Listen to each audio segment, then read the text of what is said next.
Now what are the main functions of master production scheduling? कौन कौन से main functions हैं? MPS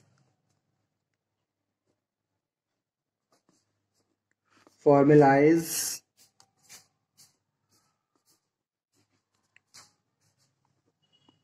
the production plan and convert it into specific material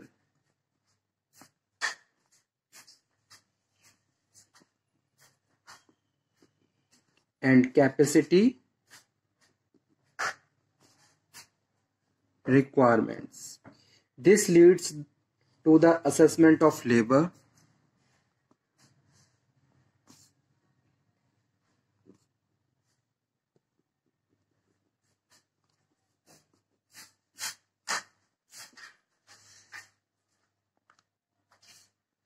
material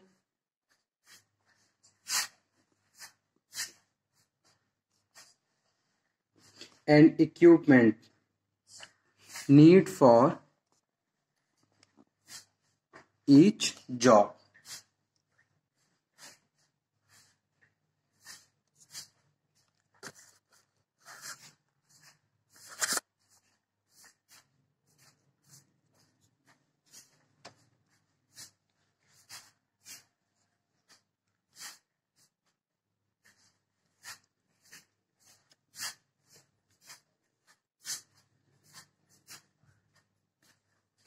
So it is the beginning of all short range production planning. It is the beginning of all short range production planning. ठीक है, तो first जो इसका function है वो है translating aggregate plan. Translating aggregate plan. Okay, the aggregate plan set the level of operations that roughly balance market demand with the material, labor and equipment capabilities of the firm.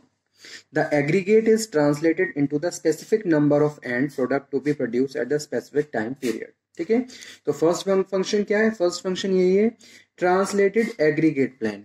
Aggregate plan मतलब एक तरीके से entire process को हम determine कर लेते हैं कि भाई अगर एक टारगेट है, ठीक है, उस टारगेट को कंप्लीट करने के लिए क्या करना है, किस तरीके से करना है, कैसे करना है, कौन कौन से रिसोर्सेज रिक्वायर्ड है, कितना मटेरियल रिक्वायर्ड है. ठीक है, और प्रोडक्शन डिपार्टमेंट की कितनी कैपेबिलिटी है. So product are grouped into the economical lot size that realistically load the firm facilities. The MPS represent a manufacturing plan that of what firm intend to produce or not to forecast of the what firm hopes to sell. ठीक है, second one है evaluating alternative master schedule.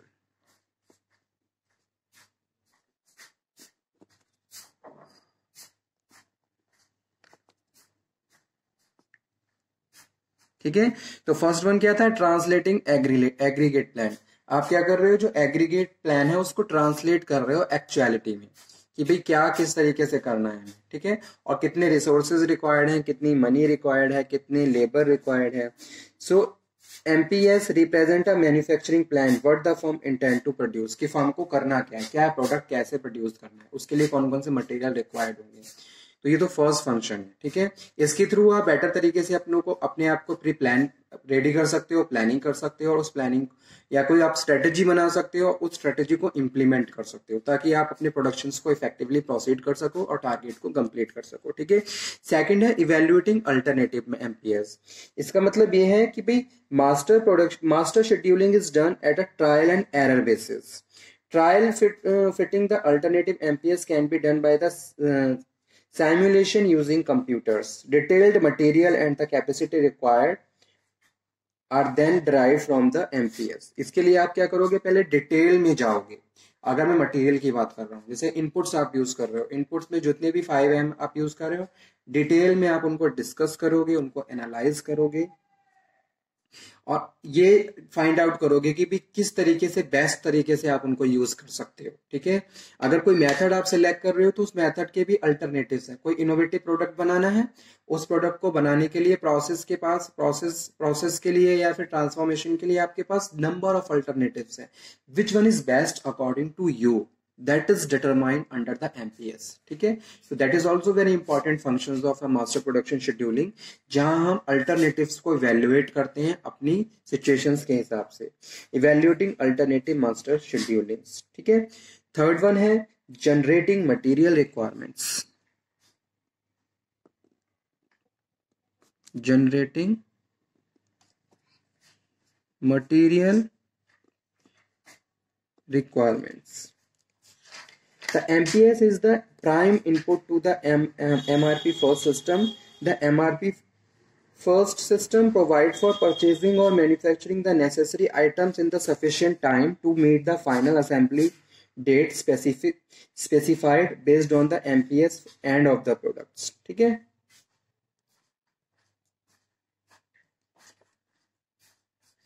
उसके बाद fourth number पे है generating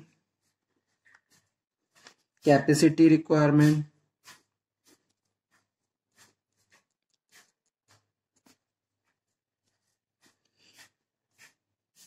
Capacity needs arise manufacturing component in the required time schedule to meet the requirements of the end product as per the MPS।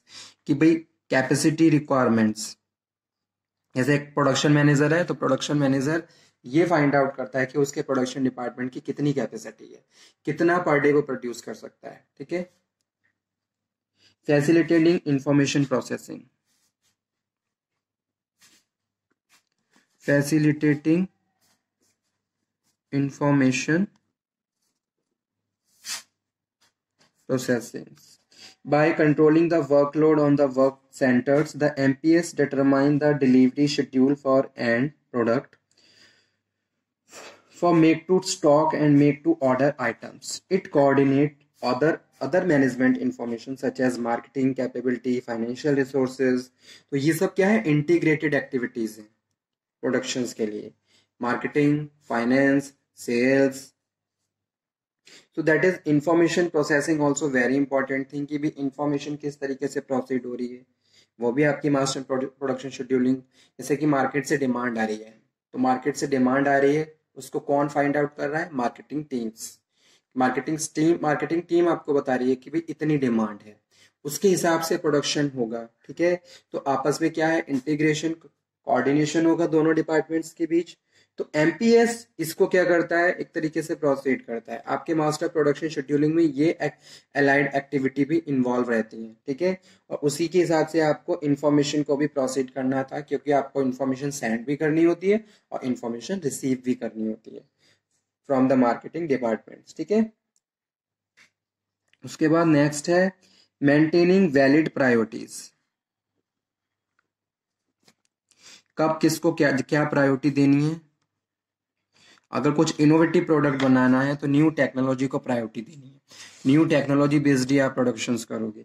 तो इस तरीके से absolute और relative priority for the various jobs to be completed should reflect the true needs. इससे आपको अपनी true needs के बारे में पता चल जाता है कि भाई ट्रूली किन किन रिसोर्सेज की जरूरत है। ठीक है, so this means that due date and the ranking of the job should correspond with the time the order is accurately needed। ठीक है, और लास्ट है effective utilising the capacity.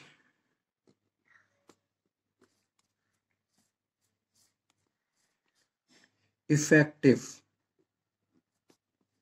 Utilising the capacity by specifying the end items requirements over a time period। The MPS establishes the load and utilization parameter for the labor and equipment। ठीक है, so these are the important functions of master production scheduling। तो master production scheduling में हमने objectives और इसके functions cover कर लिए हैं, ठीक है। आप भी इस टॉपिक को अच्छे से पढ़ लीजिए, कोई डाउट हो तो आप दोबारा से डिस्कशन कर सकते हो। आई होप कि आपने लास्ट टॉपिक भी पढ़ा होगा, लास्ट टॉपिक पढ़ा होगा तभी आपको एमपीएस फंक्शन समझ में आएंगे, ठीक है। तो इसी तरीके से हम लोग आगे बढ़ते रहेंगे। नेक्स्ट लेक्चर में फिर से एक नया टॉपिक डिस्कस करेंगे। तब तक आप ये पढ़िए, समझिए, stay healthy, stay motivated also. Thank you very much. And one thing again I am saying, if you have any problem, any doubt in the production management के किसी भी टॉपिक में कोई डाउट हो, कोई क्वेरी हो, आपको कोई टॉपिक समझ में नहीं आया हो, तो आप उन टॉपिक्स पे दोबारा से डिस्कशन कर सकते हो, ठीक है।